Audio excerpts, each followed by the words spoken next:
Hi, welcome to Sunil Maths tutorial online classes.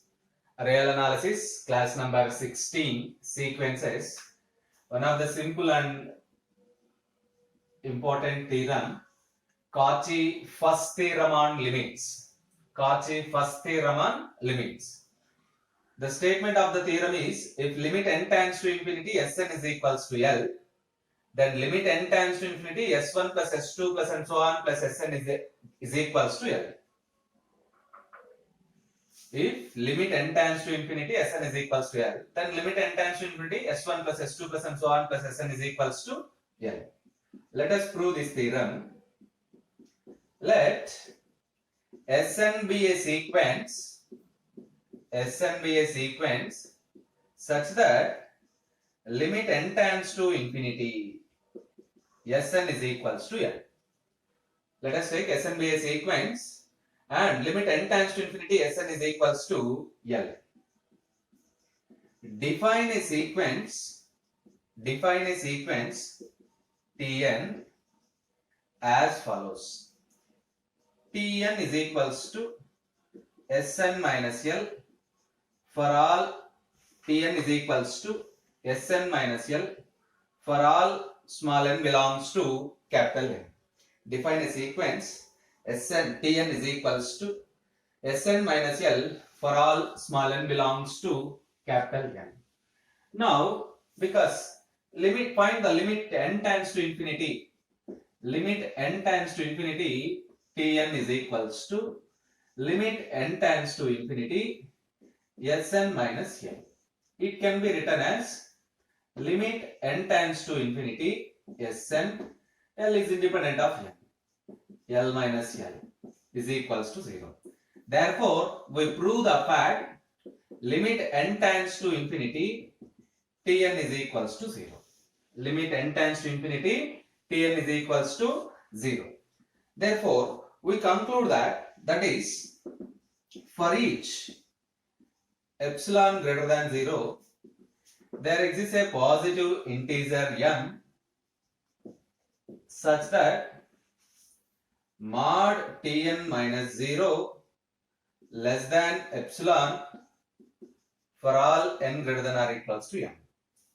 In other words, limit n tends to infinity Tn is equals to 0. So right, observe that the sequence Tn converges to 0. For our convenience, this epsilon, let us take this epsilon as epsilon by 2.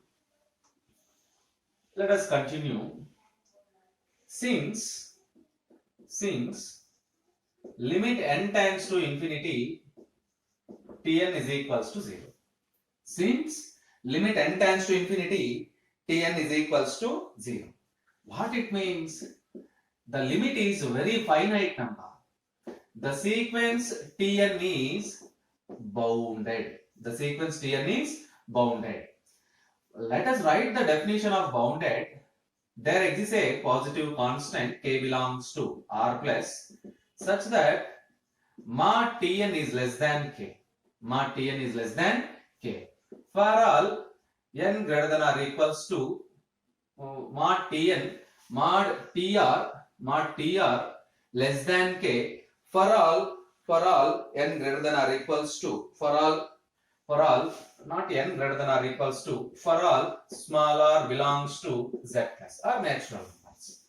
Let us remove the mod minus k less than or equals to Tr less than or equals to plus k, comma r belongs to z plus. So after that, now finally you have to show that limit n tends to infinity S1 plus S2 plus and so on plus Sn by n is equals to L. To prove this, consider a calculation mod T1 plus T2 plus and so on plus Tn by n. Consider mod T1 plus T2 plus and so on plus Tn is equals to, you have to simplify this value. Now it is equals to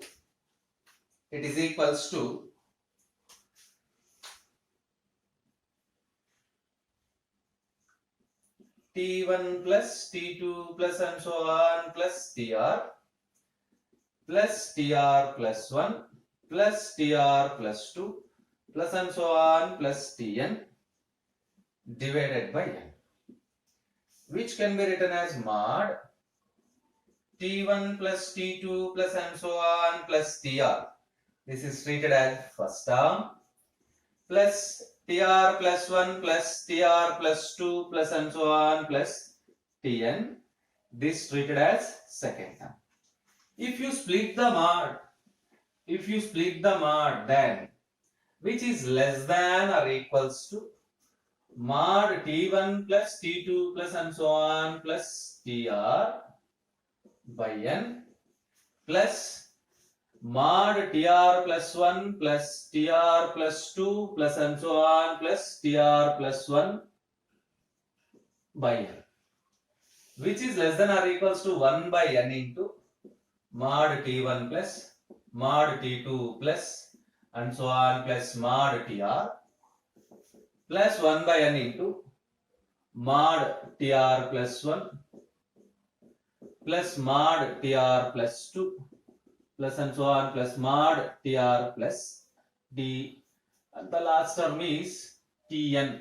The last term is tn. Already we see that the function is bounded mod tr is less than k. Mod tr is less than k. So 1 by n k plus and so on plus k. How many times? Small r times. Small r times. Plus 1 by n into, already we see that mod tn minus 0 is less than epsilon by 2. 1 by n into epsilon by 2 plus epsilon by 2 plus and so on plus epsilon by 2. This is n minus r times. N minus r times. So which is clearly less than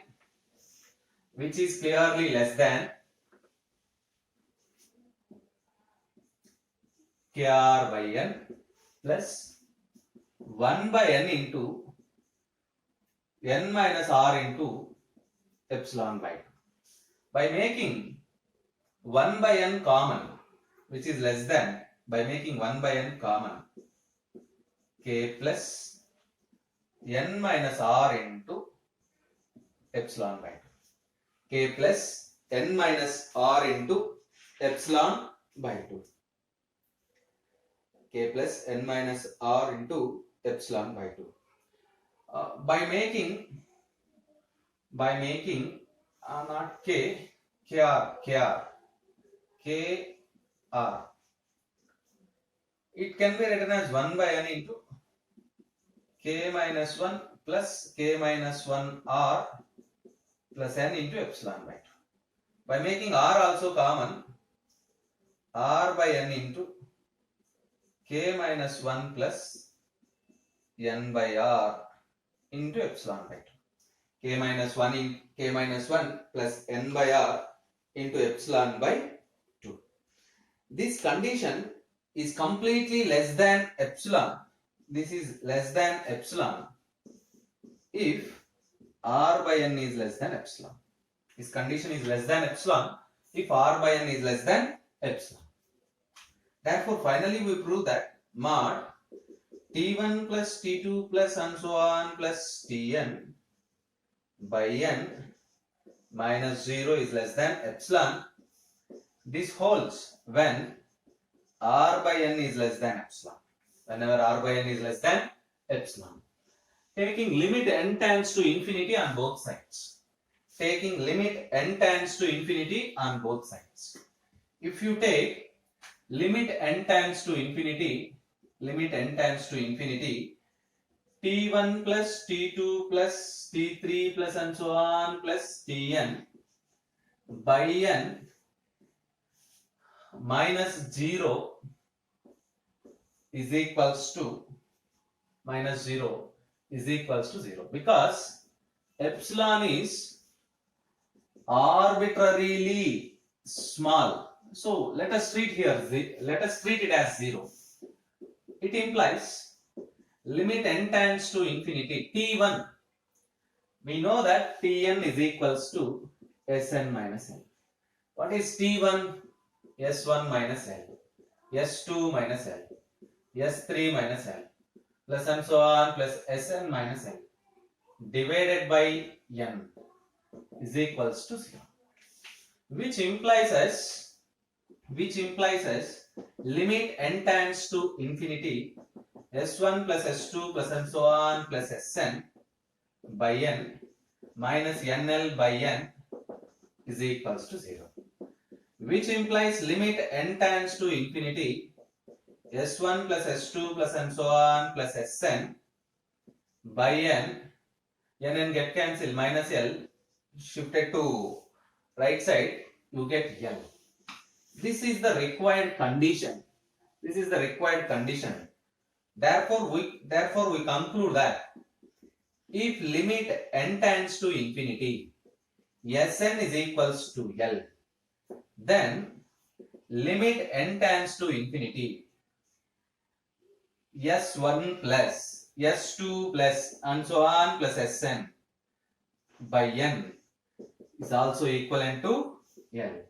This completes the proof of Cauchy's first theorem on limits. In the next class, we solve the problems based upon this theorem.